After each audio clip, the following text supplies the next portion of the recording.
Hello. Hello, Shannon? Hello. Hello, Shannon? Yes. Yes, this is Izzy from MMA Jam Live. Did we catch you at a bad time? Oh, no, you didn't. But I'm traveling, and the phone service is really bad. So I forgot about that part today. So is this a good time, or? It is a good time, but if you're traveling, I'll be more than happy to do this next week if it's better for you. No, because isn't this live? Yeah, but we have very understandable listeners, so they're prepared for everything. Oh, no, I don't want to. And it doesn't take long, right? Oh, no, not at all. Okay, what I'm going to do is I am going to step out of where I'm at right now, and then I will do it real quick, okay? Okay. Thank you so much. Okay? Yeah, no worries. Just let me know when you're ready. Oh, okay. All right, let's do it. Okay. Now, you've certainly been on a very unique and road to your current position, having worked for promotions like Sport Fight, King of the Cage, and the UFC. Can you talk a little bit about how you got your start in MMA and what inspired you to travel down that road? Oh, I was always a huge fan of combat sports. I mean, since I was a little girl, when I aspired to be a ninja fan. So, just being such an avid fan, and having such a passion for the sport is really what propelled me into this sport. I've always been a huge advocate for the sport and the athlete, and I always thought that I was somebody that could make a difference.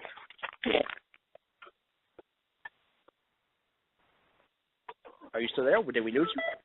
Oh, yeah. No, I'm still here. Can you hear me? Okay. Yes. Now, I actually read that interview that you did with Yahoo back in 2012 where it mentioned that you wanted to be a ninja. I'd say that MMA is a pretty close enough. How has MMA impacted your life both professionally and personally? Professionally, it's given me the opportunity to get in here and fight for something I was passionate about. So I would say that, professionally and personally, I guess it's being able to live the dream, doing what I love and loving what I do. And now that led you to Invicta, which you co-founded. You founded in 2012, and you ended up holding your first event in April of that year. Now, what led to the decision to start an all-women's MMA promotion, and how much of a role did the UFC buying Strikeforce play in it? It did play a big role in, the starting Invicta and things like that. I had always worked on the men's side of the sport for many, many years. And, I think that every company, you start working for companies, you build it, and then they sell it, or they go out of business, and things like that. So I think that when Strikeforce was purchased by Zuffa, I was kind of at that point in my career where I felt like, I had contributed a lot through the growth of the sport. And yet there was some of that, I needed something to spark that passion back.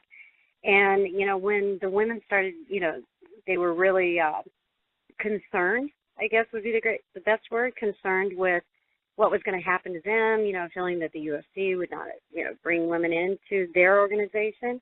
I think that's when, I took, the time to stop and take a look and kind of analyze what was going on with the sport for the women and realize that, this is something that I could get in here and, fight that fight. It sparked that passion again. And once again, doing what I love, contributing to the sport and making a difference. Now, Invicta has had 7 shows thus far, and not once have I looked at the lineup for a card and thought that there was a matchup anywhere on the card. I feel like rare isn't even a strong enough word to describe that. To what do you attribute the overwhelming success that matchmakers have had on that front? I always say this, and I really mean this true-heartedly, is that, anybody can put a match together. What makes a great match is the athletes that show up to participate in that bout. And, we have always been incredibly blessed and very fortunate that the athletes that we find here, and when they step into the Invicta cage, they come to fight. So, I always contribute everything back to the athletes because any match can look good on paper, but it's not a good match unless athletes show up and perform. So that's where I think that we have, really been successful, is that all of our athletes always show up to perform. It's crazy because as a fan of, I've been a fan of MMA for years, and I've never recalled one promotion just consistently putting on like amazing fights that just turn out to be evenly matched, even if there is a stoppage in place. So the success that Invicta's enjoying is just so much fun to watch. Well, thank you very, very much. Like I said, we couldn't do it without the athletes. So, I always, want them to be acknowledged for, without them, we have nothing. Absolutely. Now, Invicta has quickly soared in popularity. However, there are still, quote-unquote, fans of the sport that have not openly received female fighters. In your opinion, why do you think that these individuals are so quick to discredit the female fighters? Because we're women.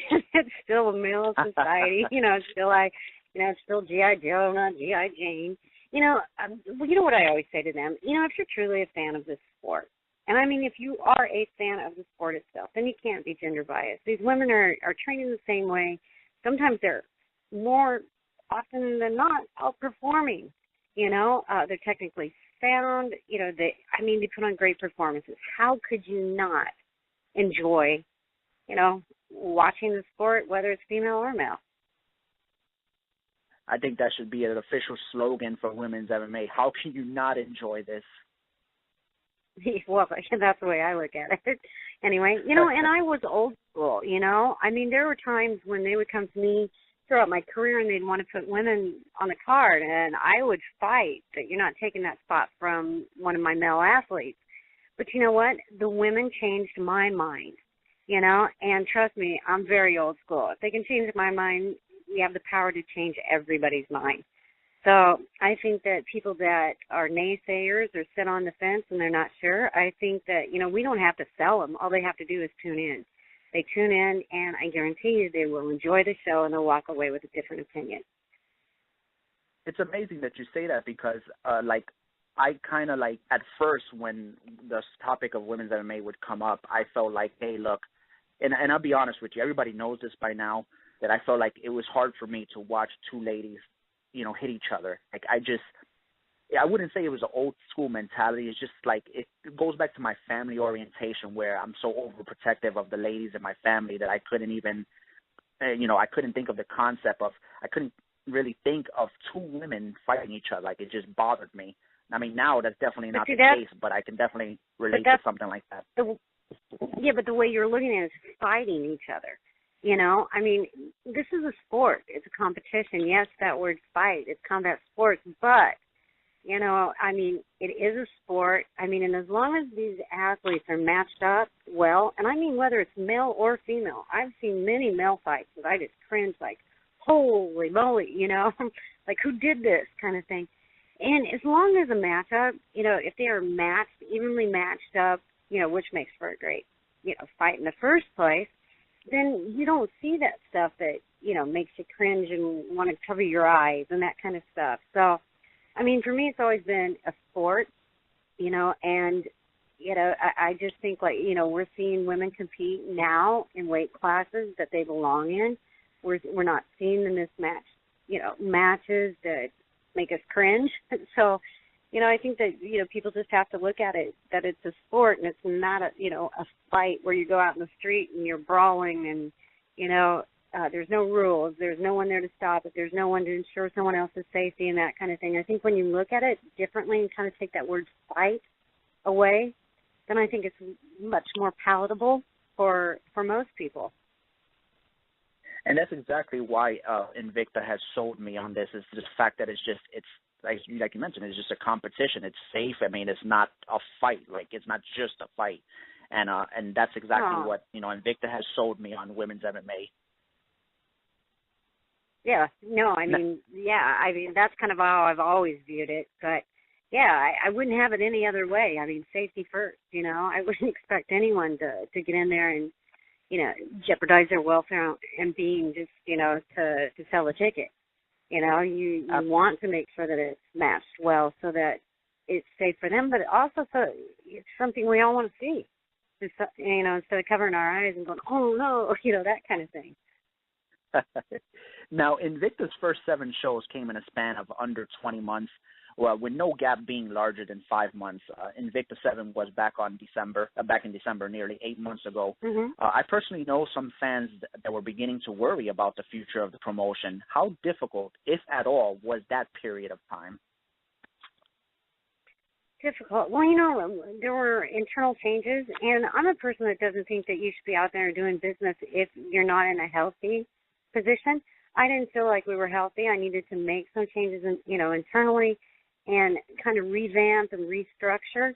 So, and plus, it took me a little while, to finalize the deal that we're in now, the broadcast distribution partnership with Zuffa. What's amazing about that, as you mentioned, for those of you that don't know, you guys are now partnered with the UFC, which means that all events will stream on Fight Pass. You mentioned that initial conversations started in late March. With how informative the MMA media can be, how on earth did you guys keep those talks a secret? Because I didn't tell anybody else. That's the big deal. I'm a pretty private, and they certainly are. I mean, and I think once you start telling one person, then that person, you say don't say anything to anyone, but then that person tells someone else, does the same thing, and pretty soon, it's just everywhere. So, I think that it was important, especially when, you're working on something and it is business, it's not public information, that I think it's very important that you keep things, under wraps. And so that's what we did. And hopefully, I do apologize. I hope that this is not going to be too loud. I've got to step back into that environment I was in. So if it gets too loud, let me know. And I'll, try to find another quiet spot again. Problem. The listeners are used to my loud voice anyway, so there's no worries at all. Well, I feel bad, and I am going to apologize to the listeners because I didn't realize, me and the time zones always throw me off, and I'm traveling today, so I've been driving, and, the phone service and things like that have been bad, so I apologize to anybody that had to wait, and, wonder if I was going to get on or not. No worries. I can assure you that I'm not even familiar with my own time zone, so it's okay. I just have a couple of more questions. Now, being on a steady platform is certainly vital to the growth and success of any promotion. What does being on Fight Pass mean for the future of Invicta? Well, I think it's huge. I mean, to have a partnership and a relationship with such an amazing company. They're like, they're the ones, the pioneers in the sport, and to learn and grow and to have that, that type of, backing behind you, I think it's huge. I think sky's the limit. That's what I always say. Now, is there anything new that we should expect now that Invicta will be airing on Fight Pass? Well, I think we're always going to strive to give you new things, and improve in every aspect of what we do. So will you see new things? Sure. We're always going to keep trying to deliver something that's more exciting from the time before. So, but then guess what? If I tell you now, it wouldn't be a surprise, right? So, but I think you'll see some new stuff, with our entrances and things like that, just continuing, to make it better and better as we go. Now, Invicta A is a highly anticipated card. It's right around the corner. It takes place on September 6th from the Municipal Auditorium in Kansas City, Missouri, and there's certainly a lot to like about that card. I realize this card hasn't gone down yet, but in light of recent developments, what does this card mean to you? I think, all my cards are always important, because, that's individuals out there, that's their careers and things like that. This will be our first show with our new alignment with, the UFC Fight Pass. And, I think it's an exciting time because we're pioneering the way. This has never been done before. So, anytime that we go out there and we do something that's different, unique, or the first time, I think, it puts a lot of pressure on us to perform. But, that's something that, once again, I go back to my athletes. If there's ever anything that I can ever count on and depend on, and that is that I know when my athletes show up and they step in that cage, they're there to fight, they're there to win, and they'll put on a great show. I could not agree more. Just one more quick question. Up till now, Sure. all 8 Invicta shows, well, that's 7 and the one, next one included, all 8 shows have taken place in either Kansas or Missouri. Now, jealous fans like myself want to know, are there any long-term plans to hold fight cards in different locations? Yes, there absolutely are. And the next one could possibly be somewhere else. I mean, we're working on a lot of different things right now. You may see us out in Colorado, Oklahoma. We've got some possible opportunities that we're definitely, taking a really serious look at. And hopefully we'll have news about that coming up, just in the next few weeks. Just giving you a little hint, I live in Miami, by the way. Just kidding. No, not. Hey, we like Florida too. Oh yeah. I love Florida too because I live here, so so it would be great. It would be greatly appreciated for sure. Yeah, well, ideally we're going to come down there in the winter, though. Okay. Oh yeah, even it's much when nicer it's not there in the 90, winter. It's only 70 in the winter. There you go. I like that. We usually like to give a fan one question, and it, as goofy as it might be, or if it's serious, and unfortunately or fortunately, it always ends up being the same question. So this question is from the fans in our chat room right now. Who do you think would win in a fight between a gorilla and an alligator? Oh my gosh, a gorilla and an alligator. Yeah, I know. I have no idea, but whichever is meanest that day, because I always figured meanest always wins. It doesn't matter how big you are, and I learned that a long time ago because I'm not very big, so in stature. But I can tell you this: it's whoever's got the heart. So, and I'm really not sure who has more heart, with the gorilla or alligator. But whoever's having the meanest attitude that day gets it. Great answer. Great answer. Well, Shannon, thank you so much. It was a tremendous honor having you on. I can't tell you how much this means to us here.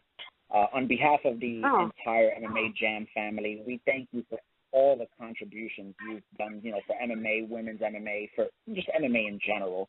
Thank you so much. Oh, well, thank you, and thank you very much for having me on. And once again, I apologize again. I had my times mixed up. So next time I promise to be better at it. Oh, you were amazing. I'm so happy right now. So thank you so much. All right. Well, you guys have a good weekend. Everybody be safe and spread the word. September 6th. We're back. Oh, yes, definitely. We'll take care of that, and you get to your destination safely. Thank you. Okay. Thank you. Take care. Bye-bye. You too. Bye-bye.